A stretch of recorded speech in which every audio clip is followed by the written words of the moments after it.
Hello, হ্যাঁ দাদা, আমি ওই আধার কার্ড অফিস থেকে বলছিলাম। হ্যাঁ বলুন আপনার আধার কার্ডটা কিন্তু এখানে চলে এসছে। স্যার। আমি তো এখনো পাইনি। কানে কি নিয়ে বসে আছো? হ্যাঁ, ফোন নিয়ে। তা আমি কি আমি বললাম যে কার্ডটা এখানে এসছে, আপনার আধার কার্ডটা এক্ষুনি ক্যান্সেল করে দেবো। হ্যাঁ ঠিক আছে বলুন, আমরা আসলে এতদিন পাইনি তো, একটু গন্ডগোল হয়ে গেছে। বলুন বলুন। হ্যাঁ, বলছি যে একটু কনফার্মেশন করাবেন, ঠিক আছে? আপনার ডেট অফ বার্থটা বলুন। 1 মে 1980। এবার আপনার নামটা একটু বলবেন। কুন্তল শানু। নামটা যেটা দেখতে পাচ্ছি আধার কার্ডে সেটা হচ্ছে KUTTAPANU।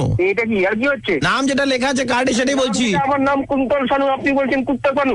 অনেক পানু সিনেমা দেখেন কি? আপনার মতো কথা বলছেন কেন? পানু ফানু আসবে কোত্থেকে? কার্ডে লেখা আছে সেটাই বলছি, কুত্তা পানু নাম লেখা আছে আপনার। আরে এতদিন ধরে পুরো নিজে হচ্ছে না, তারপরে যাও বাইরে না, তাও ভুলবার। কানের গোড়ায় দেবো। যদি আপনার বাড়িটা কোথায় বলুন তো, আপনি কোথায় থাকেন? বাড়ি কি? আমার অফিসে চলে আয় শালা, অফিসে আয় শালা। আই শোন, বউয়ের ডেট অফ বার্থ কি? 13/6/1980। সোমা শানু বইয়ের নাম। এখানে লেখা আছে NOMAPANU, নোমা পানু।